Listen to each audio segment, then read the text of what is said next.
Intinya malaikat Israil susah nyabut nyawa orang iman. Pertama dari mulut nggak bisa karena dipakai zikir.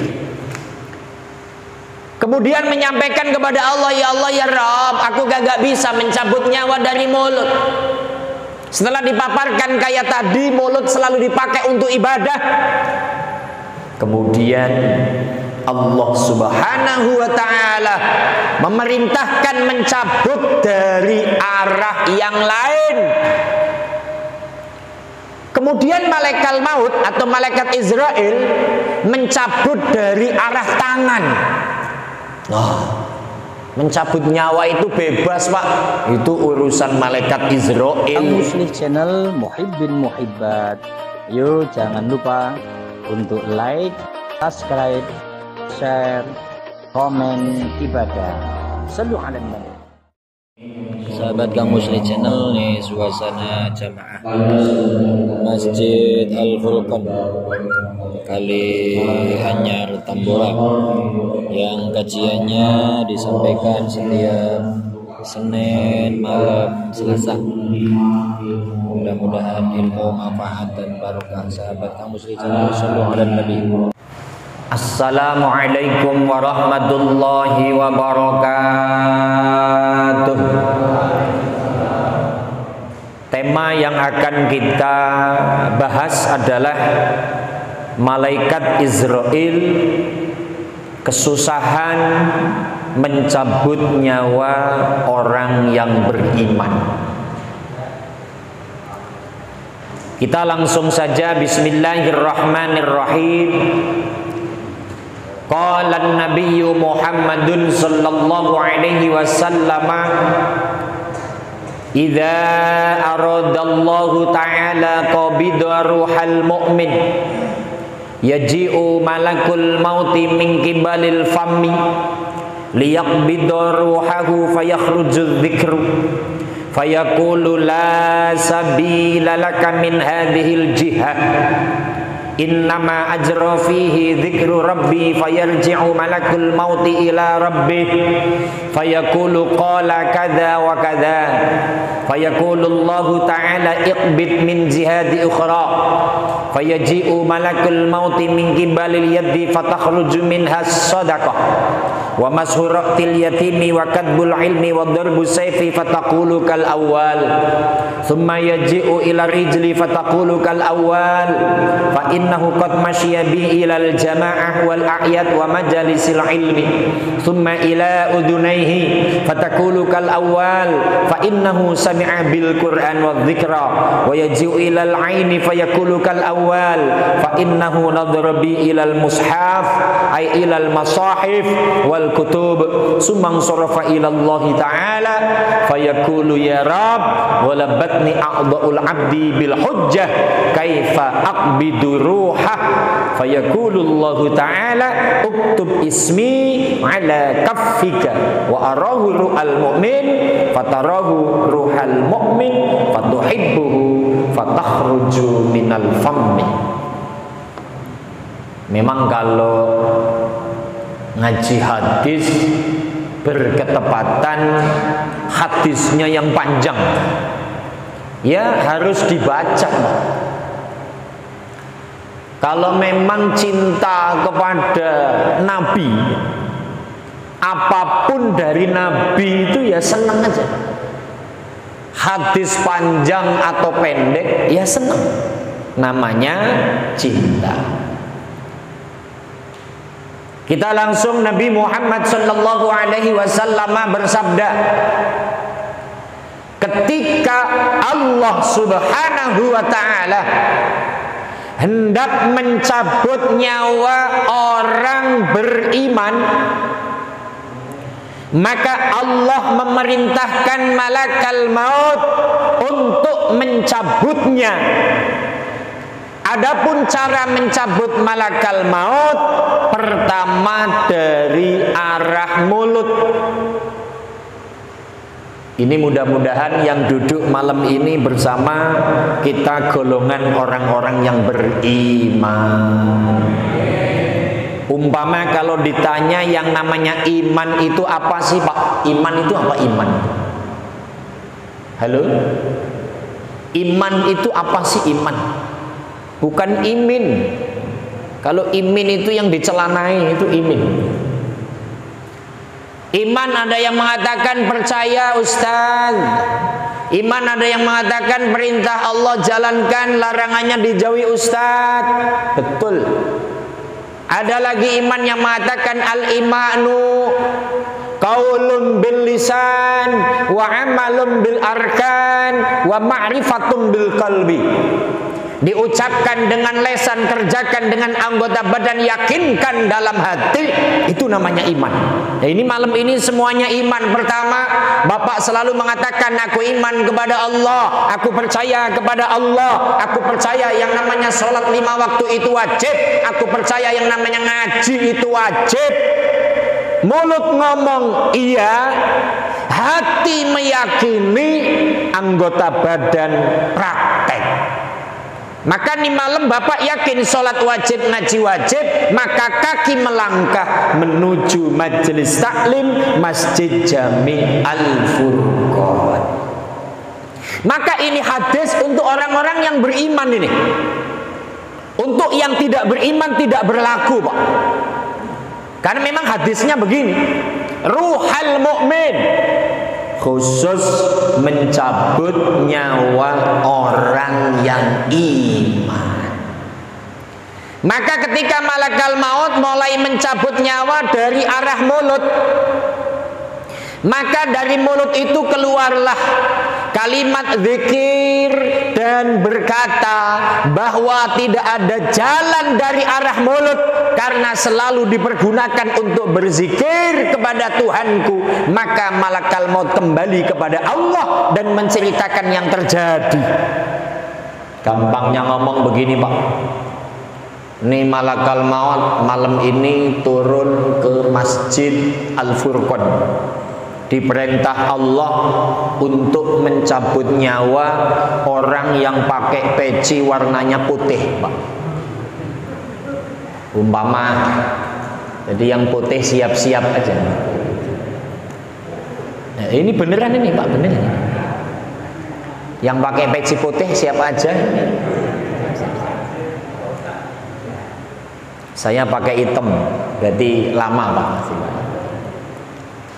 Karena kalau kita menengok kitab Mukhtasar Tadhkiratul Qurtubi Pak, ketika Nabi Dawud alaihi salam didatangi malakal maut, sebelumnya malakal maut ditanya, Israel, kamu kok mau mencabut nyawa seseorang nggak kasih kabar, nggak kirim WA, tidak SMS? Sudah. Apa WA dan SMS-nya? Rambutnya mulai putih. Ini nanti kita kaji di sesi khusus. Jadi orang yang rambutnya putih, pecinya putih, itu SMS dari malaikat Israel. Sudah ada yang rambutnya putih? Ketua udah belum ketua? Oh ketua belum, matinya masih lama ketua. Masih lama ya. Jadi yang rambutnya putih sudah di WA sama malaikat Israel. Hati-hati. Termasuk yang pakai peci putih. Hati-hati. Nanti kita kaji khusus apa saja SMS-nya malaikat Israel. Ini malam turun cabut nyawa orang yang pakai peci putih. Ketika akan dicabut dari arah mulut, ini mulutnya ngomong, kamu nggak bisa mencabut dari arah mulut malaikat Israel. Ini mulut selalu digunakan untuk zikir. Afdalu ma qultu ana wan nabiyuna min qabli la ilaha illallah. Nabi menyampaikan ucapan yang paling istimewa yang diucapkan oleh aku dan nabi-nabi sebelumku adalah la ilaha illallah. Karena aku mendengarkan kalimat hadis itu, maka aku wahai Israel selalu zikir la ilaha illallah, la ilaha illallah. Atau juga malaikat Israel, aku sering mendengarkan kalimat Ustadz menyampaikan, wahai para bapak sekalian, kanjeng Nabi sehari semalam istighfar 100 kali. Astaghfirullahaladzim. Aku sebagai umatnya pun minimal mengikuti 100 kali, bahkan kadang lebih. Maka Israel, ini mulutku selalu aku pakai dengan ucapan astaghfirullahaladzim. Ini selalu aku pakai Israel. Istighfar iya, la ilaha illallah iya, baca tasbih juga Maka kalau kita nengok ayat Al-Quran surat Al-Ahzab, bismillah, ya ayyuhalladzina amanu dzkurullaha dzikran katsira wasabbihuhu bukratan wa asila. Hei orang-orang yang beriman, ayo perbanyaklah ingat kepada Allah. Kapan ingatnya? Wasabbihuhu bukratan wa asila. Maha sucikan Allah, baca tasbih kepada Allah pagi, siang, sore, malam. Maka ketika Israel datang akan mencabut dari mulut ngomong, kamu gak bisa mencabut nyawa lewat mulut, karena mulut selalu baca tasbih. Subhanallah walhamdulillah wala ilaha illallah wallahu akbar. Atau istighfar, astaghfirullahaladzim, astaghfirullahaladzim, astaghfirullahaladzim, astaghfirullahaladzim. Intinya apa? Kalau mulut kita tidak pernah berhenti zikir, malaikat Israel mencabut nyawa dari mulut nggak bisa. Marbot Masjid Al-Furqan kerjaannya baca Al-Quran. Bismillahirrahmanirrahim. Idza waqa'atil waqi'atu laisa liwaqa'atiha kadhibah khafidatur rafi'atun idza rujjatil ardu rajja wa bussatil jibalu bassa fakanat haba'an mumbassa wa kuntum azwajan salasa. Malaikat Israel datang akan mencabut, nggak bisa, karena mulutnya untuk baca Al-Quran. Bapak sekalian, karena suka mendengarkan kajiannya begini. Ada ustadz menyampaikan, zayyinu majalisakum bis-sholati alayya fa inna sholatakum nurul lakum yaumal qiyamah. Kalau lagi duduk Pak, hiasi tempat dudukmu dengan baca sholawat. Karena dengan baca sholawat nanti di hari kiamat akan mendapatkan cahaya yang terang. Bapak dengerin hadis itu, akhirnya Bapak tiap duduk, tiap kondisi apapun baca sholawat. Sholawatnya gimana? Bebas. Sholatullah salamullah. Bareng-bareng. Ala dhaha Rasulillah salam salamullah ala yasin habibillah. Allahumma sholli ala Muhammad. Intinya malaikat Israil susah nyabut nyawa orang iman. Pertama dari mulut nggak bisa karena dipakai zikir. Kemudian menyampaikan kepada Allah, ya Allah ya Rabb, aku gak bisa mencabut nyawa dari mulut. Setelah dipaparkan kayak tadi, mulut selalu dipakai untuk ibadah.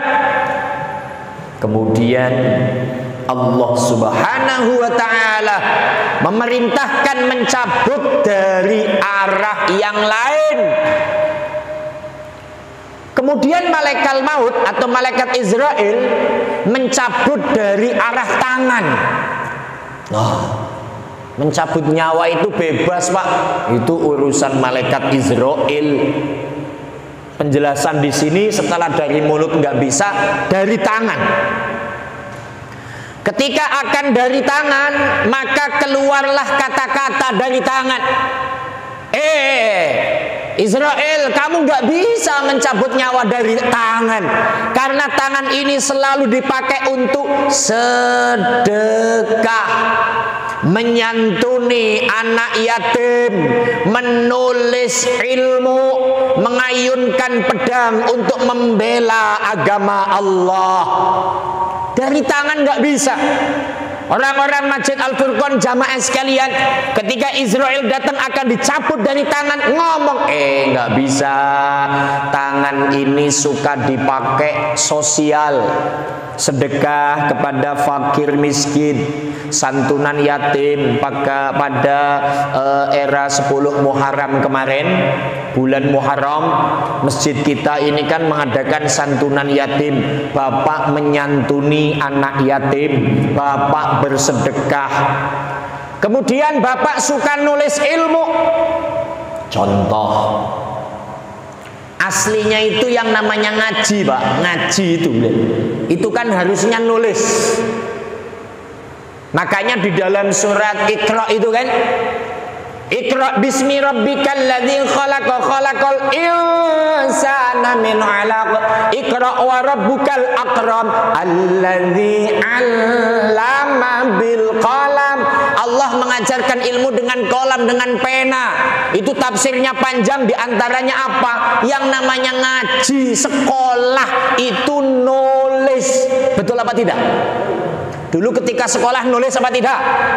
Dulu ketika ngaji dengan guru nulis apa tidak? Harusnya ngaji itu nulis. Malam ini nulis apa tidak? Enggak, karena teknologi canggih. Harusnya yang nulis itu murid. Tua, dengerin. Yang nulis itu murid harusnya. Ini gurunya yang nulis.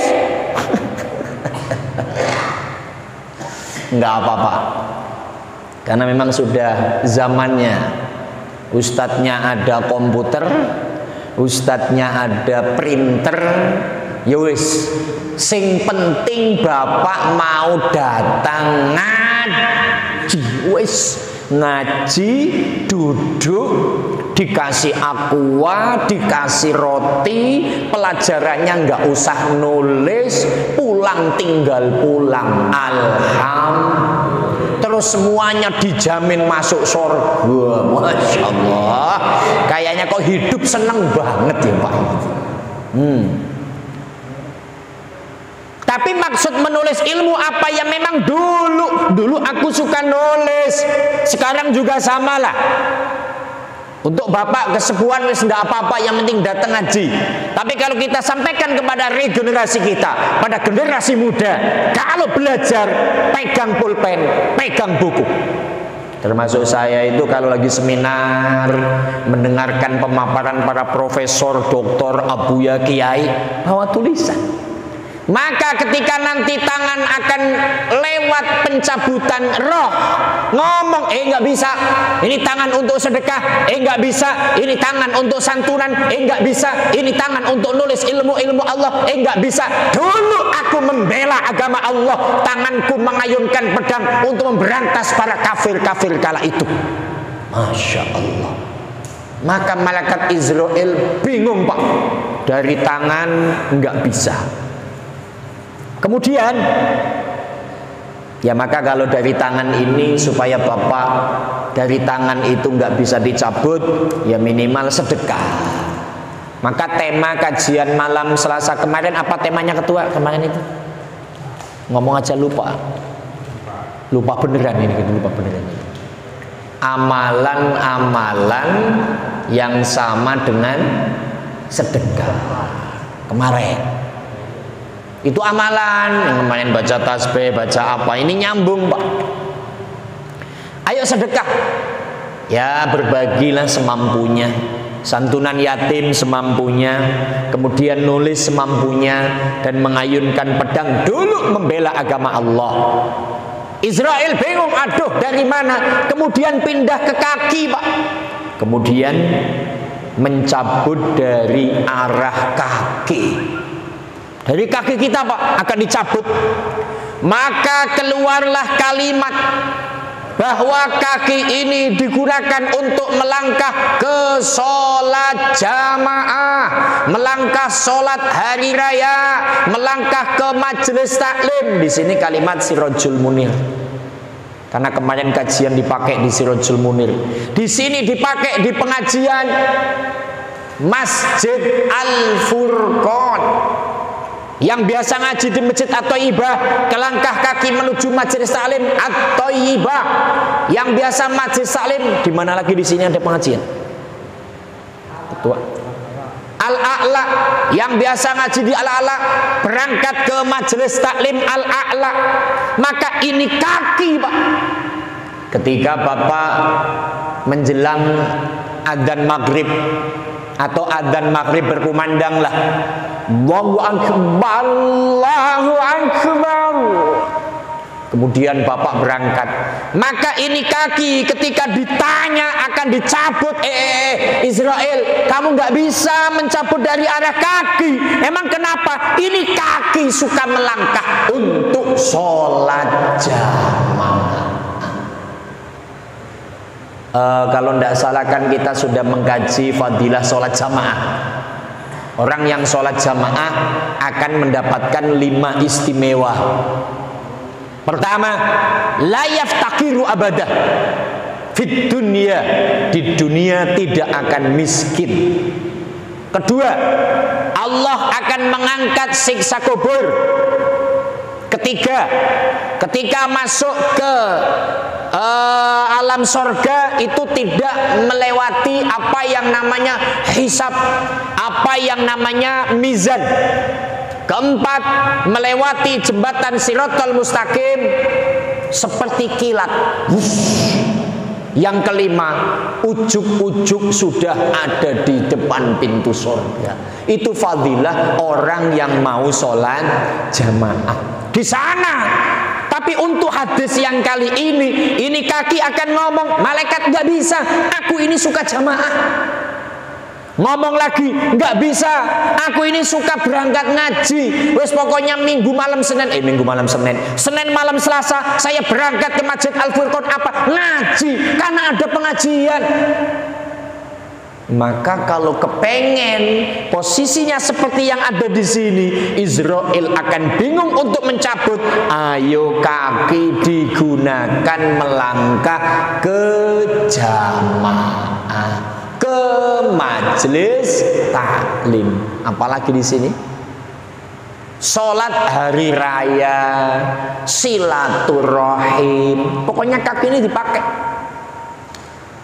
Kalau kita bayangin orang-orang yang stroke itu Pak, ya Allah, jalan susah, ngangkat kaki susah, kakinya agak melengkung-melengkung begitu.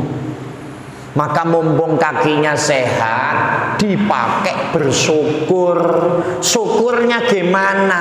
Ini masjid suara mic-nya sudah bagus, kumandang kemana-mana. Maka kemarin saya sampaikan, di zaman Nabi, ketika Nabi menyampaikan la sholata li jaril masjid illa fil masjid, tidak sempurna tetangga masjid sholatnya tidak di masjid. Jadi kalau ada seorang laki-laki sholatnya di rumah nggak sempurna, orang harus sholat di masjid. Bahkan kalau kita nengok hadis yang satu lagi mungkin nanti akan kita bahas, salah satu orang yang sombong adalah ketika di masjid ada kumandang azan tapi tidak berjamaah. Sombong itu orang. Yang kedua, dinamakan orang Yahudi, orang Islam kalau ada kumandang azan tidak berjamaah.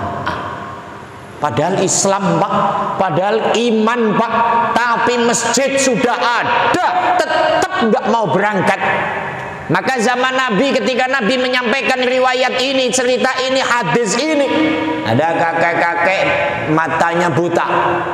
Ia jalan dengan tongkatnya, masuk menemui Nabi, ya Rasul, saya mata buta, anak nggak punya, istri nggak punya, saudara nggak punya, rumah saya di ujung sana ya Rasul, apakah saya tetap sholat jamaah? Nabi diem. Diulang lagi, ya Rasul, mataku buta, nggak punya anak, nggak punya istri, nggak punya saudara, jalan pakai tongkat, apakah aku tetap harus sholat jamaah ya Rasul? Nabi cicing baik. Yang ketiga, tetap Nabi diem. Akhirnya sang kakek berlalu. Ketika sampai pintu diundang, "Kek, ya Syekh, atas ma'un nida." Kakek, kupingnya dengar azan enggak? Oh ya Rasul. Oh, kalau kupingmu dengar azan harus datang untuk berjamaah. Kira-kira Bapak kalau lagi di rumah ini suaranya sampai ke telinga apa enggak kira-kira? Terus pada jamaah apa tidak itu? RT Herman mana RT Herman? Enggak ngaji dia itu. Jangan-jangan RT Herman enggak mau jamaah. Maka kembali, ayo supaya malaikat Israel nanti kebingungan mencabut dari kaki, pakai. Pokoknya Senin malam Selasa berangkat. Pokoknya pasti ngaji. Kalau nggak ngaji pasti saya WA ketua. Ketua, saya nggak berangkat ngaji.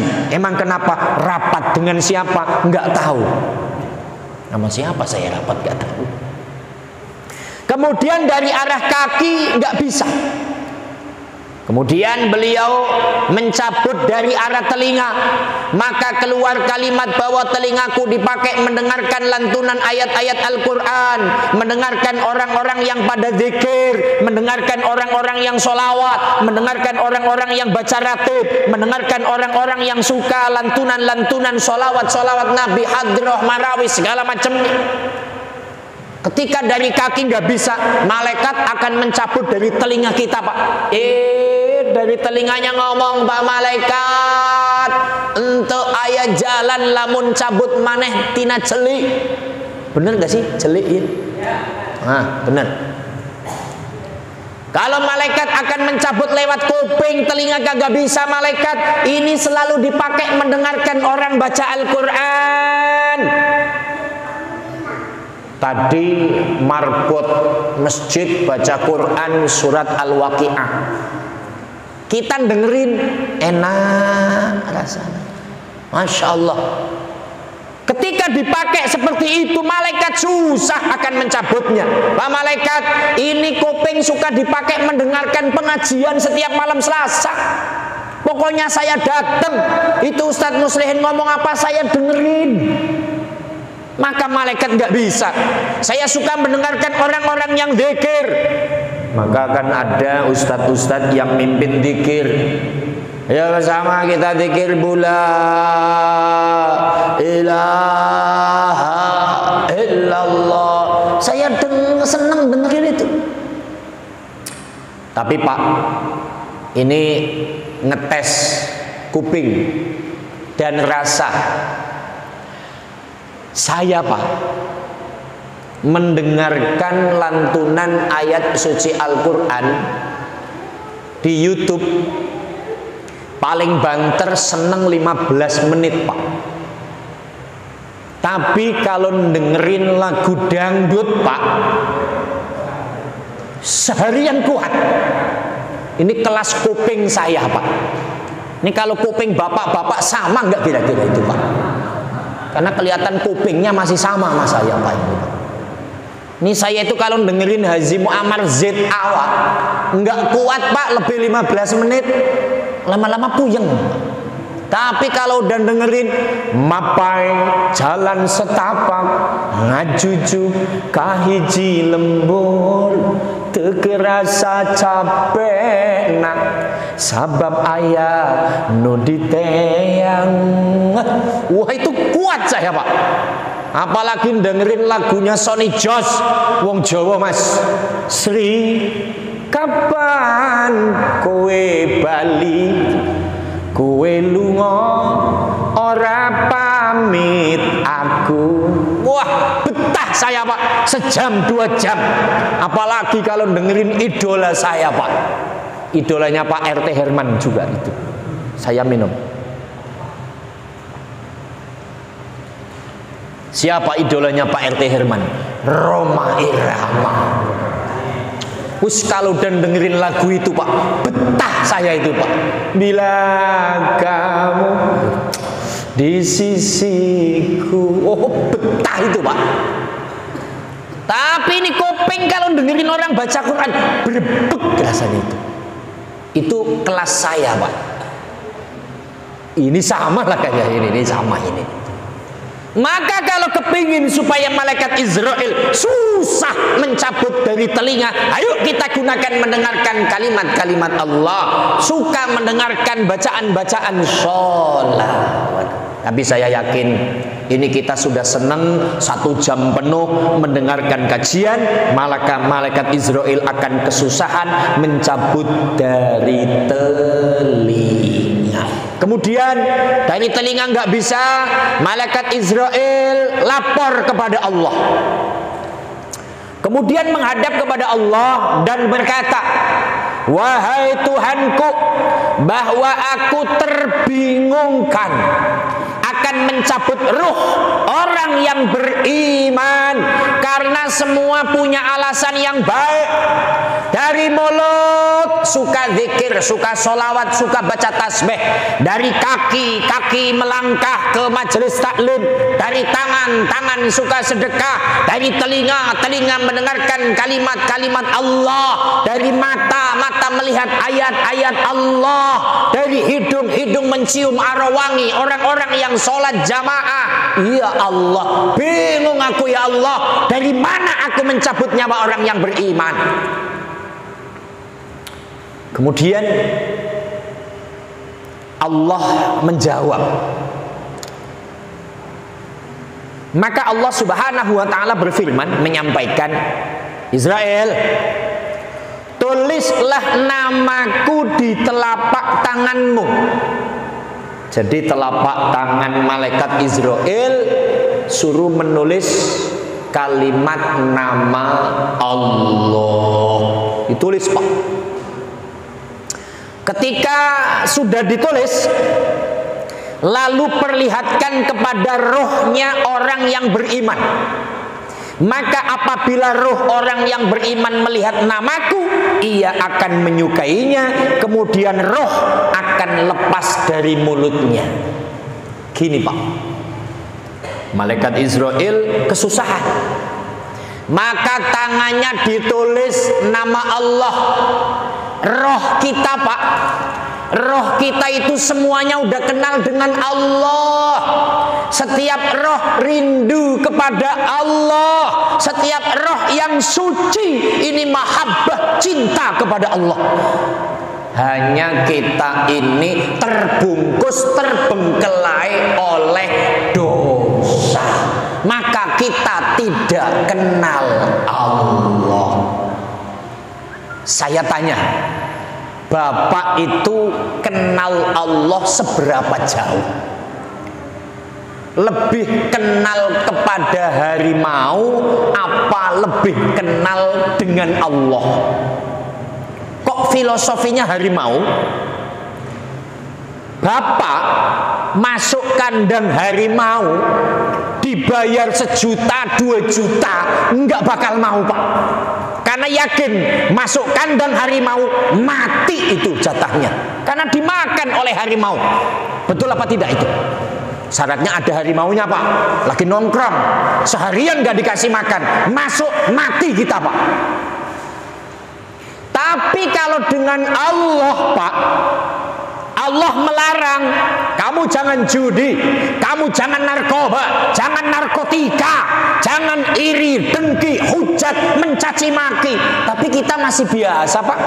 Judi masih doyan, narkoba, narkotika dicoba, mabuk-mabukan iya, menghujat, mencaci maki, sombong iya. Itu kan dilarang oleh Allah. Berarti kalau masih menjalankan itu, kita belum kenal Allah.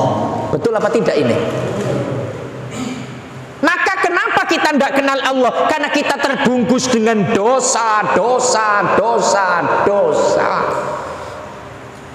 Maka ketika roh akan dicabut, melihat Allah, maka roh langsung cinta, ingin loncat. Maka ketika tangan Israel di depan kita, orang yang beriman, loncat langsung, aku rindu padamu ya Allah. Ini istimewa orang yang beriman Pak. Apabila seluruh organ tubuh digunakan untuk mengingat Allah Subhanahu. Oleh karenanya Pak, apapun yang terjadi Pak, kondisi apapun kita, ayo gunakan untuk zikrullah, untuk ingat kepadanya lah.